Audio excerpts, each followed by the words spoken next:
So how can SIBO be fixed naturally? Well, first of all, you don't, as we say in sort of the functional approach, test, don't guess. You don't just assume that you have SIBO and then go out and do any one of these more intricate ways of fixing it to get to the root of the issue. You got to test for it. Now we'll talk about some things down below that are less, intricate that you can do to control symptoms temporarily. But if you're going to do any one of these, you got to test. So we do that test here at CrossFit South Bend through our functional diagnostic nutrition program.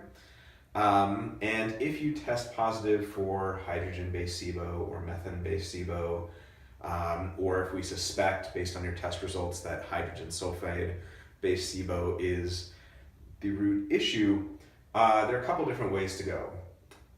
One, anytime we get one of these tests back, we always say, hey, you got to talk with your doctor first, decide what the best route is for you, and then from there, we can either proceed the standard medical route, if that's what you prefer, or the more herbal antimicrobial route, if that's what you prefer, but you always got to talk with your doctor. So, one way to fix SIBO is antibiotics, and there's actually a pretty decent antibiotic. Most antibiotics are kind of like carpet bombs to all of your bacteria, good and bad, and they're not very healthy for you. There's a particular antibiotic called rifaximin that has been shown to work very well for small intestinal bacterial overgrowth, and it stays local in the small intestine, so it's not a systemic antibiotic that messes with bacteria in the rest of your body. There's also another one called neomycin, which is more used for methane-based SIBO. So as non-licensed medical, as non-medical practitioners who aren't licensed to diagnose, treat, or prescribe, we could not give you a antibiotic here at CrossFit South Bend, but we could, give you your test results to talk to your doctor about potentially doing an antibiotic for that issue. So that's one route to go. There are pros and cons to that, but that's one route to go. The second route, if people prefer not to do antibiotics for whatever reason, and they've talked with their doctor, you can do a series of herbal antimicrobials that can help tremendously with an overgrowth of SIBO. These herbal antimicrobials contain things like allicin, which is garlic extract, and oregano, and berberine, and other things that are tremendously helpful in reducing SIBO. So that typically takes longer than the antibiotics, but it's not as harmful to the body.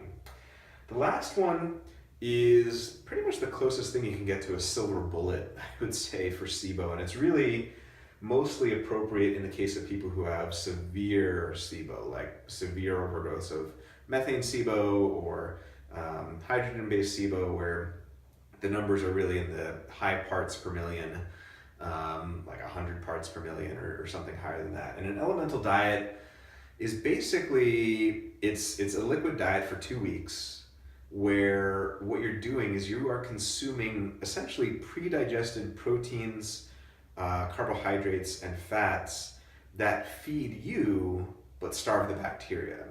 So they're absorbed, all the nutrients that you get from that liquid diet are absorbed very high up in the small intestine so that they don't have enough time to go down and feed the bad bacteria that's overgrown in the small intestine. So pros, it's definitely one of the fastest ways to fix a case of SIBO. Cons, you're drinking a liquid diet 3 times a day for 2 weeks, so no solid food, and that's kind of tough psychologically and other things. So it's not something you do on your own. I will repeat that again.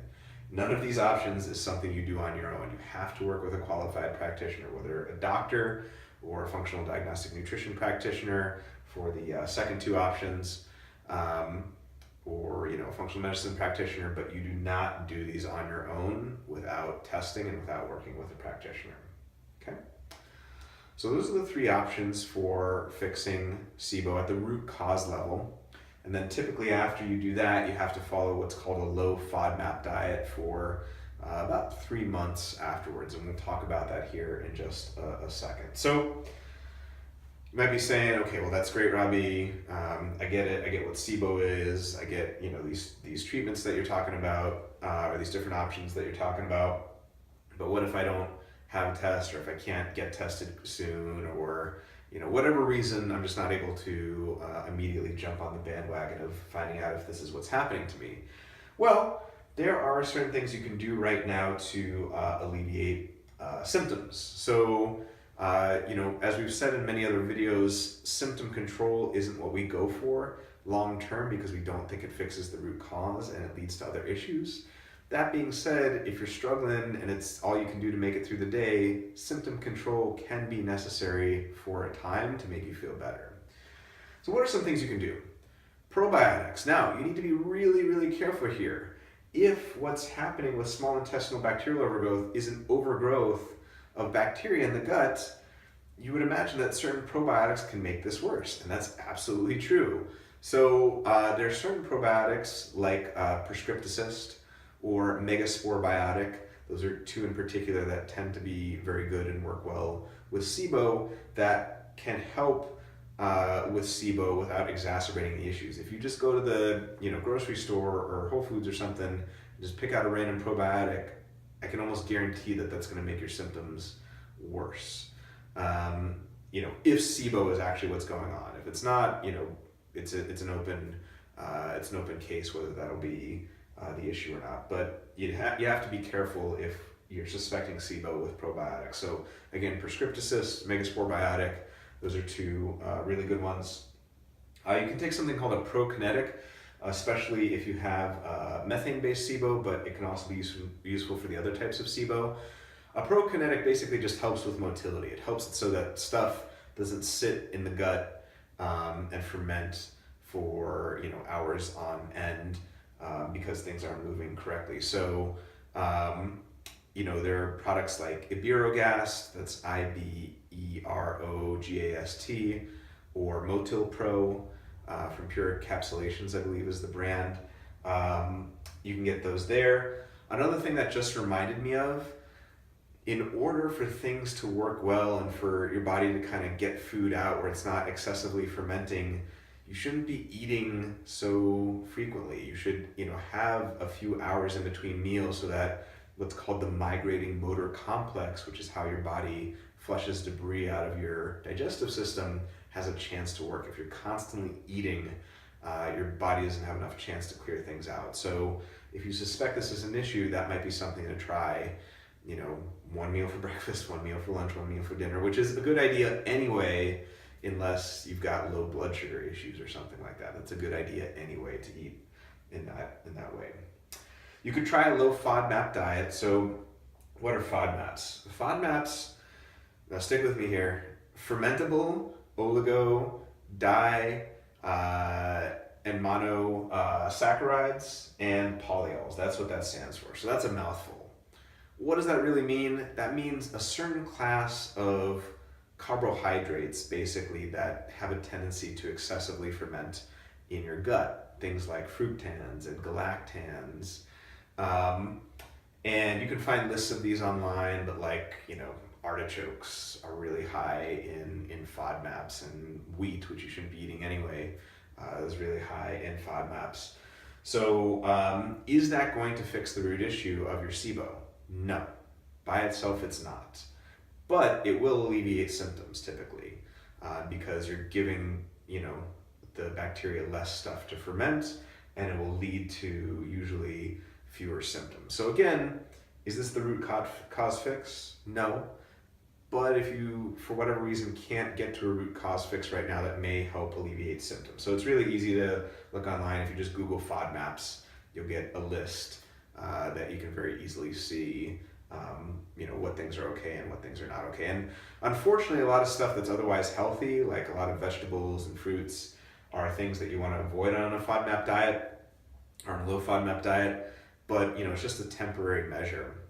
One other thing to say about this with a low FODMAP diet, in addition to it helping alleviate symptoms, it's typically something that you need to do for 3 months after doing any one of these, just so the bacteria don't regrow. The other thing to say is a low FODMAP diet is not healthy long term. A lot of people think, okay, well, if I've got IBS or SIBO, I've just got to do this for the rest of my life. No, you need to control the overgrowth of bacteria, but when you're starving bacteria, you're also starving the good bacteria. So, long-term, a low FODMAP diet is not the best way to go. And just as an aside, a lot of people are into ketogenic diets these days and going into ketosis where it's below 50 grams of carbohydrates a day. That's also not a good idea because it tends to starve the good gut bacteria. So you have to have some fermentable carbohydrates in there at some point, but as a temporary measure to either alleviate symptoms or to make sure the bad bacteria or the overgrowth of bacteria doesn't regrow, you can temporarily use this measure. The last option you can try, and sometimes people try SCD and low FODMAP in combination, is the specific carbohydrate diet. So the specific carbohydrate diet, basically the main idea is to reduce the number of polysaccharides, which is multiple sugar foods, and disaccharides. Things like lactose is a disaccharide. Basically, with polysaccharides and disaccharides, it's harder for your body to break down those multiple chains of sugars or carbohydrates, like the poly and the di. And then because it's harder to break down, it can lead to excessive fermentation, which leads to SIBO and IBS symptoms. So what the SCD diet recommends is monosaccharides, single sugars. Honey's a good example. Just pure glucose. Things that tend to be absorbed very readily by the gut so that they don't stick around and ferment.